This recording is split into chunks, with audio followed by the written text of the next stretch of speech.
Next panel is actually quite fascinating. It's going to be talking about how consumer behavior, online consumer behavior is evolving, changing for the new India. And I would like to invite Aamna Khan, co-founder and CEO, Binks, Abhay Pruthi, CRED, Rama Beth Mangalkar, Director, Qualcomm Ventures, and Rohan Malhotra of Good Capital. On the stage, please. May I also invite the moderator, Mohit Joshi, who's the CEO of Havas Media Network India. Thank you, everyone. And we're looking forward to a fascinating discussion on online consumer behavior, and also to a new surprise and also to a surprise in the form of a report that will be unveiled here, and we will enable all of you on your tables to download that report as well. Thank you. Over to you guys. Thanks, Upasana. Thank you very much. And thanks to Tai for giving us this opportunity. So before we start the session, I have a few slides to present, and these are the slides which have the core of the report that we are going to be unveiling after this. And may I please request? Yeah. So see. This session is all about evolving consumer preferences, how dynamics of online shopping have changed in India.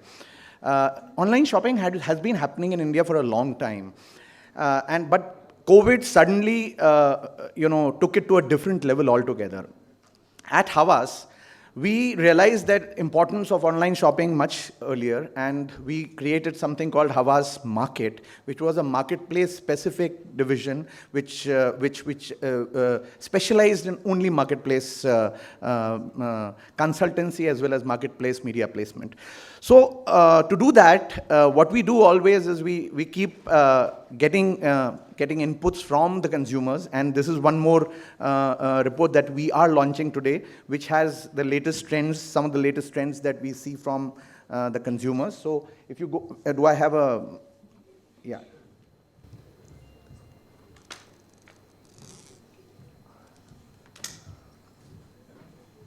Sorry guys.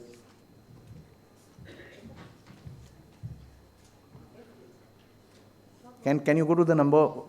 Yeah, just go to the first slide, please, if you don't mind. Yeah. So, this is a report that we did along with research agencies, YouGov and NFX.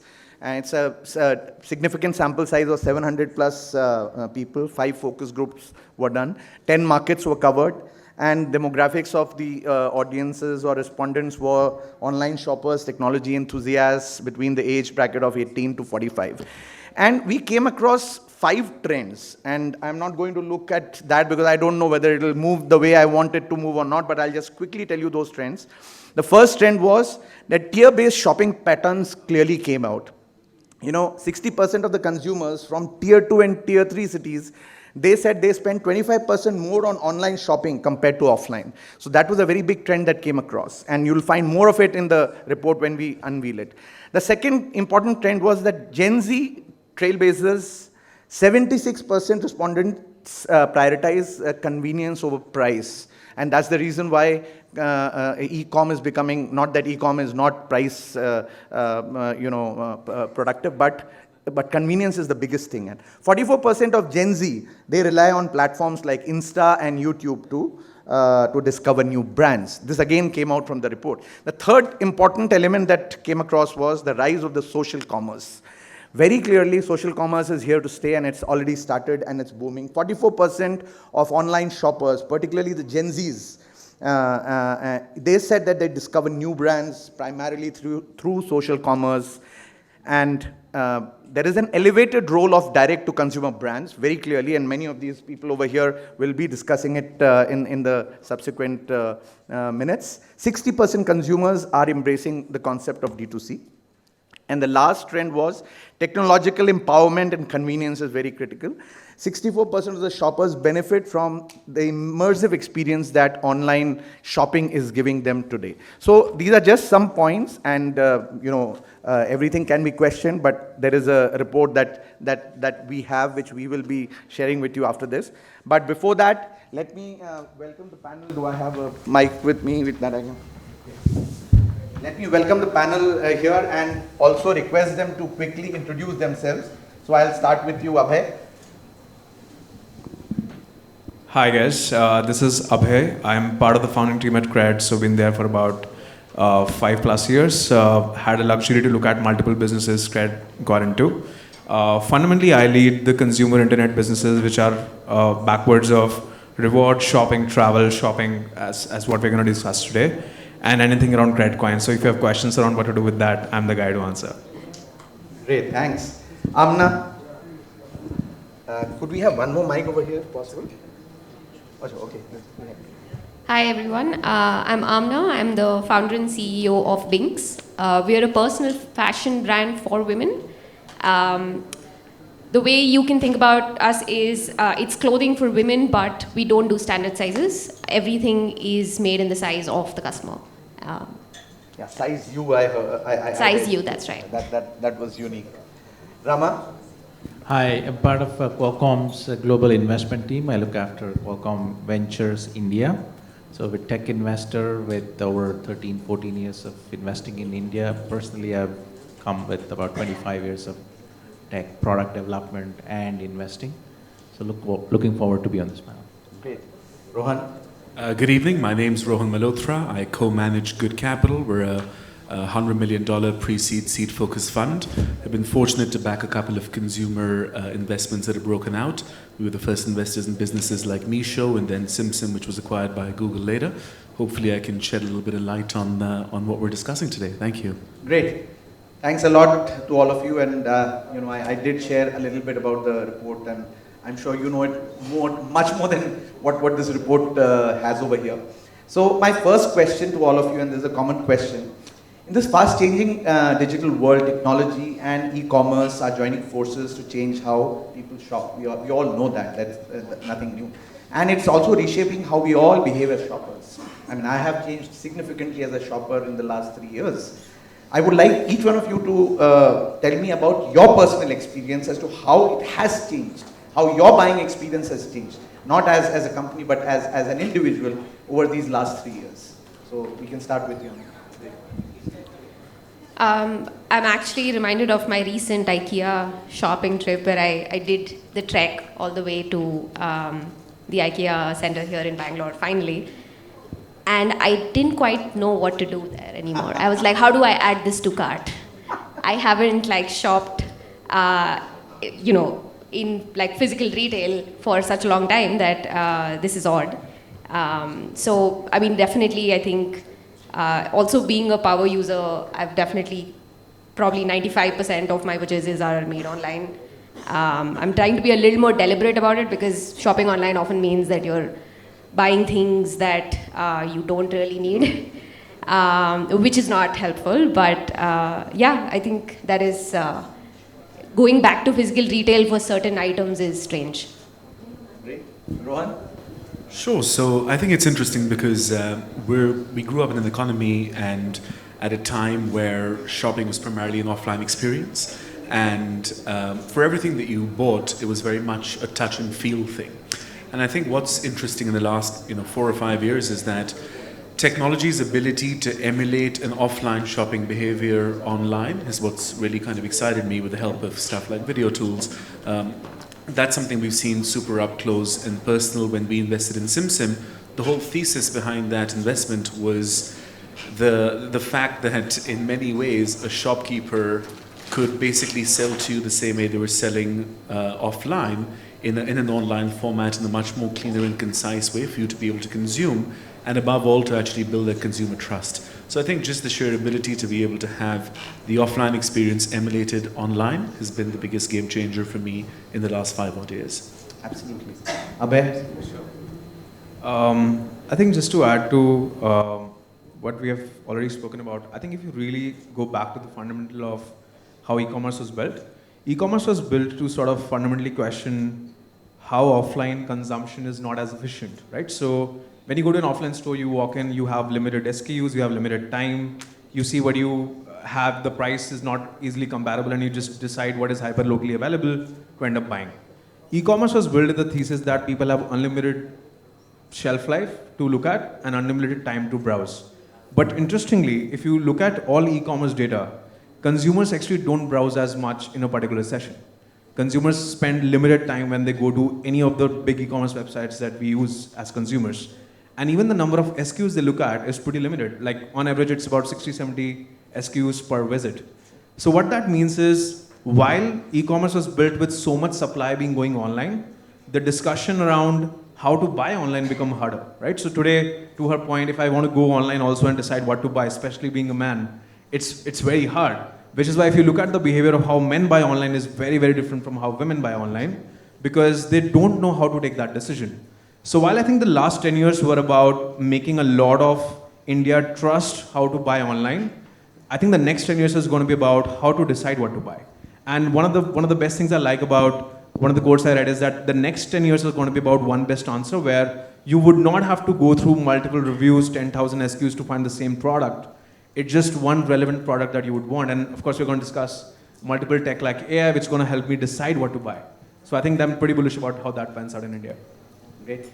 Rama, your experience, personal experience. So I'm a dinosaur, I suppose. I'm a very reluctant shopper on the mobile, but I shop on the web. So that probably because of, you want to cut down impulsive buys or whatever. But my favorite IKEA moment is that, which is, I went, I made the trek, then come back, you don't have the stock of the product you want. That's when I was forced to download the app. And I've been checking every other day or a few times a day, and when the stock is available, you can place the order. So what that tells you is, there is a time window in which certain products get sold, and some of the fast-moving products, if you want to wait, you can wait forever. But if you want to use technology, use mobile, use the app, it can set a notification wherever you are. It shows that the inventory has showed up. You can just place the order and move on. So you don't have to be, wedded to one medium of shopping. You should adopt multiple mediums, whether it is retail, whether it is in-store or web or mobile. You use the right method. That's my lesson, perhaps. So omni-channel. It's omni-channel, that's right. Yes. Okay, great. I'll tell you my personal experience. I have bought fridges and ACs online in the last 2-3 years, which I never thought I would do. And at a professional level, let me tell you, we are selling trucks online. Can you believe it? So, we work for Tata Motors, Tata Trucks, and we are selling trucks online. When I say we are selling trucks online, it means we are giving them L0s, which are directly converting into sales. So, in my view, the whole online buying behavior has significantly changed, and it's all being reiterated by your personal experiences as well. Let me now ask you my second question, and let me start with you, Aamna. Since you spoke about size U, and that was a very unique thing, personalized fashion has the potential to reduce waste and promote sustainability by creating garments that perfectly fit the wearer, and that's what size U is all about, I believe. How does your company approach the sustainability in this context, and what impact do you foresee on the industry's environmental footprint? Because environmentalism and sensitivity towards that is becoming very, very important today. So what is your take on that? Yeah, I think if we take a step back and really think about how, who is talking about sustainability, right? It's usually end consumers, like you and me, who are going to buy products, and then we have to decide, okay, is this sustainable or not, right? And the way we think about it is that sustainability is really our mandate, like the mandate of the people who are putting the products out in the world, because that is where we can make the most difference, which is why size U is inherently sustainable, right? It's the most sustainable option because we're essentially zero inventory, zero returns. So every product that we make is actually wanted by somebody and fits that customer perfectly. Right? Because again, we're using technology to make that happen. And we believe that this is, the way forward. There are multiple solutions in the market. But as more and more consumers get more aware about what is happening to return. So I don't know if you folks know this, but about half the stuff that you will return with respect to clothes that you buy online will actually land up in like a landfill, right? Like it does not, the cost of putting it back on the shelf is so high that brands would rather just throw it, burn it, than actually put it back on the shelf, right? And so yeah, I think what we do is inherently sustainable, and that's something that helps us keep going. So, yeah. So, one personal question. Is size U also applicable to men? I knew I was going to get asked this. Not yet, but soon. Because, I'm a candidate and I'm sure, We all are, but soon. Yeah, it's in the works. So we have hope. We have hope. Now, Rohan, let me come to you. And my question to you is, I'm very interested in learning about how good capital navigates the evolving landscape of investments and innovation. Could you share insights into how technology has been a driving force in shaping the investment strategies and decisions at Good Capital? Great question. What I'll do is I'll stick to kind of commerce as an example, if I may. But I think if you look at consumer behavior conventionally, a lot of what we saw with the original journeys of Flipkart being built out of India, obviously Amazon launching in India in a meaningful way, were all businesses that were targeted at a audience that were globally homogenous. They were able to consume on mobile or web, and comfortable with being intent-driven shoppers and being comfortable and trusting enough to share their sort of credit card information online. And I think that as the internet penetrated through India in a more meaningful way, and access to internet became prevalent, and people's desires to want to become online shoppers also grew, I think consumer behavior started changing significantly, because people still wanted that offline experience but wanted to kind of see if they could achieve it in an online way. And I think there was two kind of distinct ways that I saw it evolve, I'd say maybe about 7 or 8 years ago first, and then maybe about 2 or 3 years ago. 7 or 8 years ago, I'd say, WhatsApp and communities that were built on top of WhatsApp to be able to sell were phenomenal. Meesho essentially has built one of India's largest commerce companies as communities on top of WhatsApp, where they were able to actually work with housewives that were erstwhile not working, not because of their inability to work, but because societal norms dictated that they had other responsibilities. And a business like that has always been fascinating to me, because they were able to, these housewives were able to add like 33% to household income in households where average income was about 30 to 40,000 rupees a month. So I think that kind of human trust, the one-to-one selling mechanism, became really, really interesting. The next thing that we saw was the wave that kind of SimSim catered to, which I implied earlier, that video became this pivotal mechanism in selling, because I think, again, with Meesho, you were buying, one-to-one. It was relatively faceless in the sense that, selling one-to-one is more a personal relationship. But then if you're trying to sell from one to many, you find yourself in a very unique position where you may not necessarily be suited. So video became a very interesting mechanism to be able to create that eventual comfort. So I think, at the end of the day, our philosophy as a firm, when we look at consumer tech, is that India is a country of merchants, middlemen, micro-entrepreneurs, traders, hustlers, dukandars, golas, whatever, right? Globally, tech has cut middlemen out of transactions to increase trust and to increase their margins. In India, we find that there is a very able workforce that we're able to actually enable with the help of technology tools to be able to create a layer that adds trust to the eventual customer. And I think as we grow as a country, as we grow as a consumer country especially, that layer of trust is something which is incredibly important. And not only with commerce, these are things that we've implemented across different industries. So in fintech, we're investors in a company called Wealthy, which enables independent financial advisors to be truly independent of banks and basically build their own books.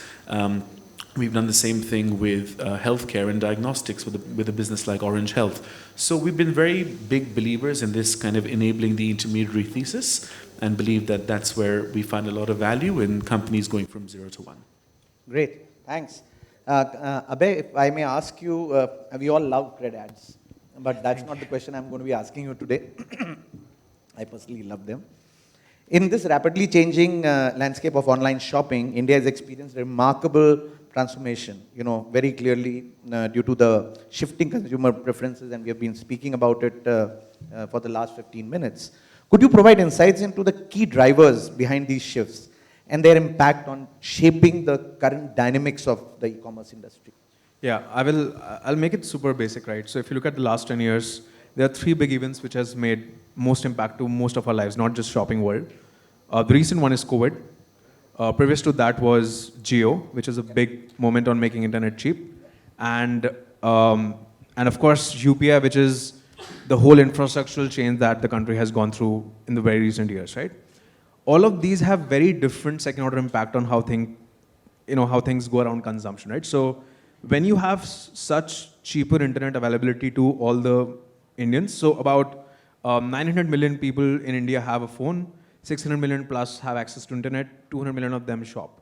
But the 600 million people who have internet have now accessibility and information of aspiring to want to spend and have the good lifestyle. So when all of us spend time on Instagram, social media channels, it's not like someone sitting in a tier 1 city has a very different access to information as someone sitting in, let's say, tier 2, tier 3, right? So I think what that did is, unfortunately, while access to information got democratized, the affordability is still skewed.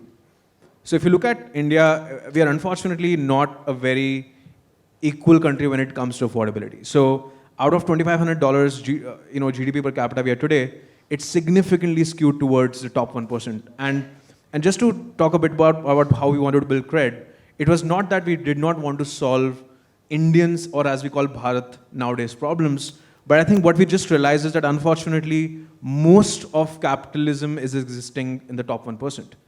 Top 1% leads to 45% of flights being flown in the country. 6% of people do half of the UPI transactions.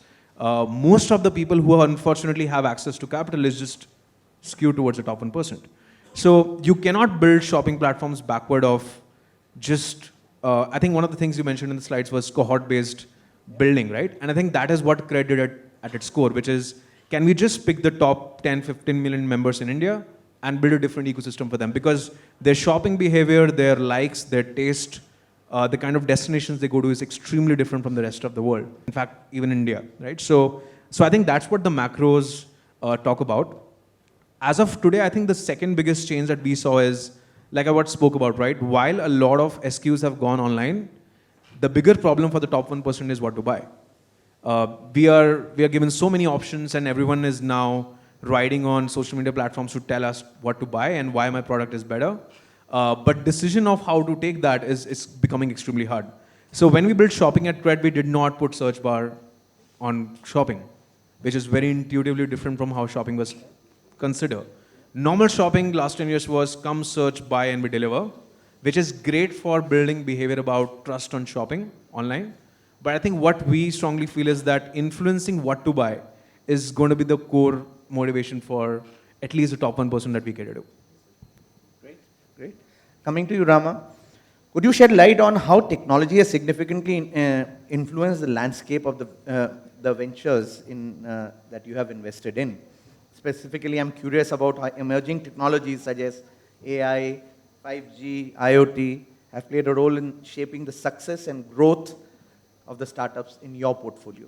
Sure. So, we started investing in India in 2008 or 9, and this was the pre-smartphone days, at least for India, and smartphone had just launched in the US, right? So some of our early portfolio companies were Map My India, which it's very famous today. Absolutely.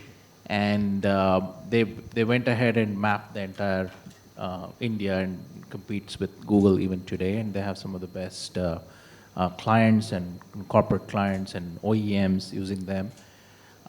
Then fast forward to the smartphone era, we started investing in a bunch of e-commerce companies as well, because we power some of those technologies. So the chipsets that goes in the smartphones, the connectivity, the 4G, 5G, Bluetooth, Wi-Fi, you name it, all of those, and even the compute that goes in the smartphone, everything is built, we have products for that at Qualcomm. So before commerce happened, we wanted to enable behaviors that people start to use on the mobile, right? So we invested in a bunch of commerce companies which may have nothing to do with Qualcomm's business, because we wanted to make sure those companies become successful and become role models for online behavior, which is coming to mobile in India.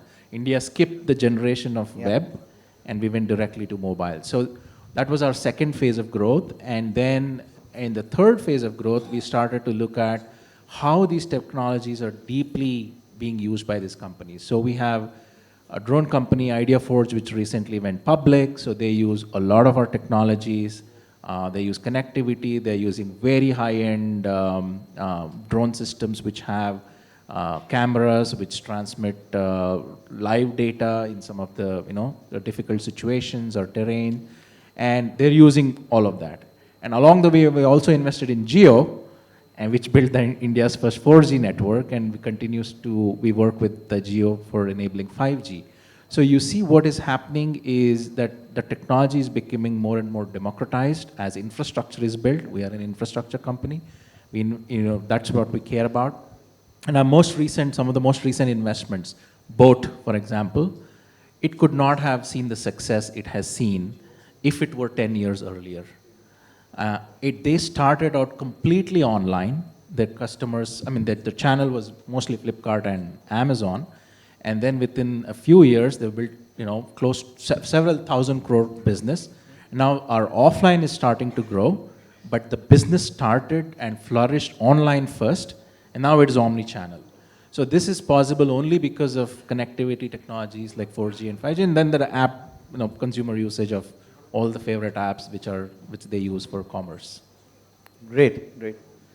So my next question is, let's future gaze. I know we can't future gaze given the uncertainties in the world today, but still, each one of you, I'm sure, have your own perspective. So where would e-commerce be in 5 years? What new do you think would happen? So I'll start with you. What do you think e-commerce would be 5 years from today? What will change fundamentally, if at all? Yeah, so I agree with what Abhay mentioned, right? That earlier it was really about aggregation, just get me as many products as possible. And this is something that we see with our customers as well, where while women definitely like to see more variety than men do, but at the end of the day, they still want like a personalized recommendation, and that makes a big difference, right? So we've seen our average order value jump like anywhere from like 50 to 90% if we're able to make a recommendation, right? And so that is, I think, personalization, a lot more personalization in commerce everywhere, but definitely more in fashion. I think that's a trend that is now accelerating quite a bit. Yeah. I'd say a couple of different things. I think one of the core of it is infrastructure, right? So even if you look at delivery infrastructure, it's improving across Bharat at large, right? So I think that is phenomenal because India's online commerce market is grossly underpenetrated. Yeah, and that is great news for all of us sitting around here because, there's just a lot more to do in that market. I think the second thing I'd say, I'd certainly agree with Aamna that personalization will play a core part in how we all end up consuming and shopping. I think one of the great use cases of AI around commerce will certainly be personalization. And, I think finally availability just through making in India. I think that thus far we've seen a lot of replica businesses being built in India in consumer tech, in consumer products. But I think now solving for a lot more localized problems is something that we will see at a rampant scale. So I think, as far as I'm concerned, the future is bright, and we're all pretty excited to be doing what we're doing. Great thoughts. Abhay, what would you bet on? Two things. First, I think for the top 1% or the ones who are really spending a lot online, premiumization is going to happen. I think previously, this is just like recent. I was talking to my mom, and we were always told how to have dry fruits every day.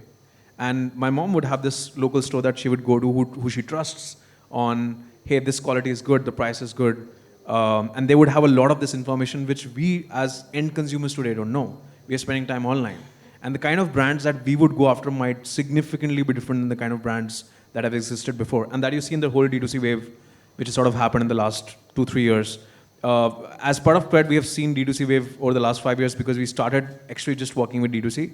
And it astonishes me that how hard it is for a 50, 100-year-old brand to compete with a new age brand who has a different story about the same product. So I think that's one thing that's going to happen. The second thing which I strongly feel is going to happen about the rest is while they have access to aspirations, they might not, the GDP per capita is not growing as non-linearly as, let's say, it happened in China. So I think credit is going to play a very, very big role in how people consume online. In fact, you will see BMW saying, hey, take a car at 1 lakh rupees a month. And a lot of this will happen because they want access.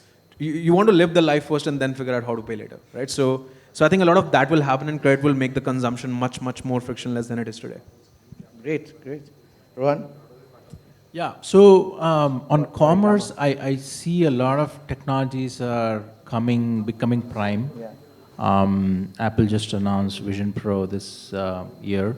So in 5 years, you can very well imagine online commerce when you're shopping something.